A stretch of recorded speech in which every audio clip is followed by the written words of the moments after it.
welcome to the third and final game of the evening. One Night Stand. So, the name of the game is indeed that very act, and is the central focus of the adventure game. I say adventure game, but this is closer to visual novel. Like, Mm-hmm. it's somewhere. A little bit of visual novel. The main thing that stops it from being an adventure game is that it is very small. Well, not so much, but it's kind of a hybrid of the two in that you are like it's all dialogue focused, outside of, it's like you can point and click various things in the room, like Yeah, but there's more mechanic to that than you'd think, because you have a limited number of things you can click at each time that you get things you can click.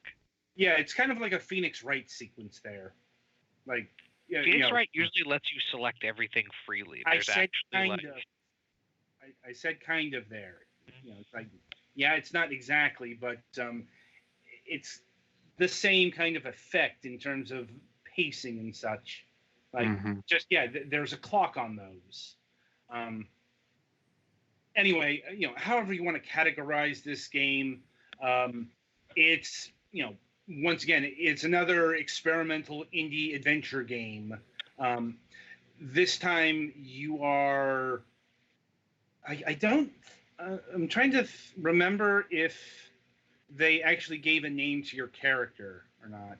I don't think they ever did. No, you get to name your character if you do certain things. Right. That's what I. But yeah, you are, some bloke who awakens. It's in England. You wake up, although some of the stuff is written in a slightly less British way of writing things, but you'll eventually pick up you wake up naked in some girl's bed with a headache and a hangover and no real memory of anything. Mm-hmm. You're also naked. I said that, didn't I? Yeah. Yeah. But yeah, you wake up naked in bed with a girl. She's not awake yet. Your phone buzzes. You can talk to your friend who you were with last night a little bit on the phone, but your phone has no power left. And then I believe, regardless of what happens, she throws the blankets over you and runs out of the room, and then you are left to your own devices. Pretty much at any point you can choose to leave, as long as you have at least one article of clothing on, which you can pick up your articles of clothing around the room. Mm-hmm. You can also look at various things in the room, though you only get about 3 things to click on each time before she comes back into the room, and you can talk to her about either the things that you've clicked on or trying to figure out more about what happened last night. And there are various endings. You only get 4 or 5 chances to.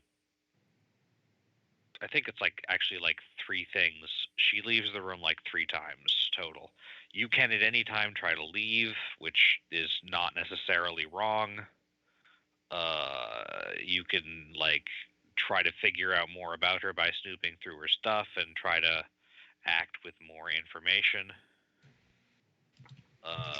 Or you can try to ask her and be honest about the fact that you don't remember stuff. There are a total of 12 endings. The longest endings take 15 minutes to get to, because even if you want to look at everything, you literally don't have enough interactions. You only get 12 or so interactions, and in most situations you're going to want 3 of those to be your pants, your shirt, and then wherever you find your underwear to be. Although one of the options is also to just put on her underwear. There are a lot of weird choices. There are a lot of subtle things in the non-Switch versions of this. There are achievements for doing various things, such as eventually looking at all of the interacting with everything or something. but there's really not a whole lot of like the game is still it's just short regardless of how you do it. But it's designed to be played multiple times because there are 12 different endings, and you get a little bit more exposition if you get all of the endings. You can end up just having it be a one night stand. You can end up being friends. I think you can end up trying to be more than friends, and then she doesn't really feel like that. You can try to. I think if you find out certain things you have in common, you can find out her name and tell her your name, and then become actual friends. I think you can even possibly. I think there's one ending where you can kind of maybe plan to go on a date at some point.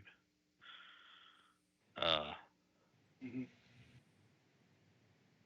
Generally, this is a game that favors, I think, usually being honest and open about stuff rather than being sneaky. If you snoop around too much or get caught using possibly wrong information that you found, she can just chuck you out early. Though, again, that is another one of the endings, is getting thrown out in various states of how much clothes you have. Unfortunately, some of this I got 3 endings myself, but then afterwards I had to look up stuff, not even so much because I was out of time, so much as because I am cursed with an inability to be mean to fictional characters for no particular reason.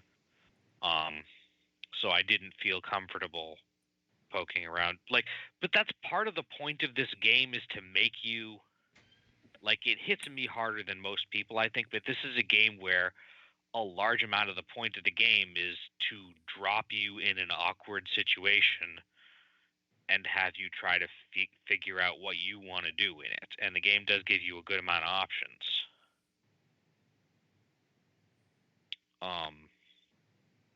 And I think it does a good job of that. There's very little music, just enough so that you know that there is some, so the sound isn't doing something wrong, and there are sound effects for doors opening and stuff. And the graphics are a really nice watercolory and ink style, I think. They're rotoscoped. Yeah, the shapes, the art style is rotoscoped, or the lines are rotoscoped style, so they're unusually realistic, but the coloration looks watercolory. Right. As if it was done with a thin line brush and then watercolors. Mm. And I think it's a really nice aesthetic. I think that this is a really nice bite-sized experience game, even for someone like me who doesn't like being mean to things and has basically no desire to ever end up in any situation even slightly like this.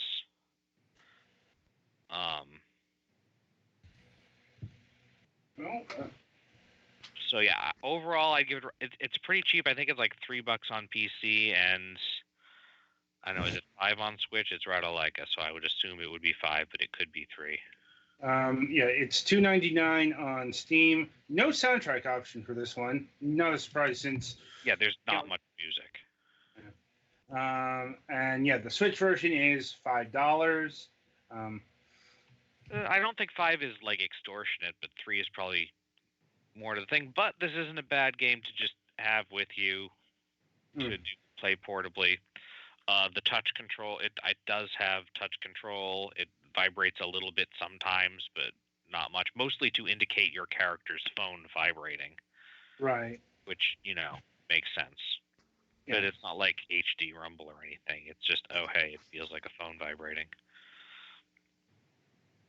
And yeah, I don't want to spoil most of the actual, what happens, because that's the main point of. I do recommend getting at least 2 or 3 endings for yourself before you look up anything about it. Yeah. Because the whole point is that you don't know that much about what's going on, and it's not quite the same if you're I checked, and there are guides that give you a step-by-step to get at least some of the endings, but I only recommend doing that if you want to like achievement hunt on one of the formats that has that. Like I said, this week was just something that lined up really well. We have 3 narrative-heavy, bite-sized adventure games that do things very radically different between one another. But yeah, ultimately, it's just a nice bite-sized adventure-y game. So, well, not really adventure, more of a sit in bed and try to figure out your situation game. Also, the bed is not yours. Nothing in the room except your clothes are yours and your phone, and you know. Indeed.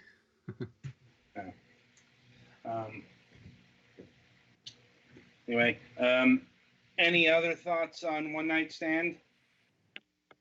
Not really. That was quick. I mean, it's not a big game. There's not a whole lot to it, but what it is pretty good. Yeah.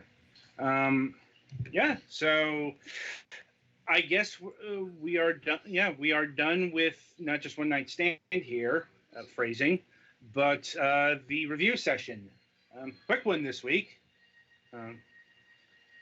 Not so much next week, but more on that later. Anyway, the week ahead, coming up on Wednesday, March 25th, we'll be having Clayton Kazularik back on the program. If you'll recall, we had him back season 6, if I'm remembering correctly. Like, he was the last show we did before we moved to the Twitch page here. And we talked about Voodoo Vince Remastered, if I'm remembering correctly. Yeah. But he's also going to be joined by a cohort this time. Let's see. So many windows open. Yeah. Here we go. He will be joined by Matthew Hosetry of Tribe Toy. Yes, I think I'm saying that correctly. Yeah, it's like, and they'll be talking about their latest project, Bartlow's Dread Machine. An artifact from the past returns in Bartlow's Dread Machine, a game drawn from the. Okay, that's a bit of a tongue twister. A game from the dawn of the Electric Age. Dread Machine is a dual-stick arcade shooter with single-player and couch co-op mode. 6 scintillating game worlds and a cast of improbable monsters and characters. Coming to the Xbox One, Windows 10, and Steam in the summer of 2020. Right. So, yeah, we'll be talking about that this week. And there is no Friday show slated for this week, so, free Friday. And, yeah, that'll about do it. So, until Wednesday, I shall wish you good gaming.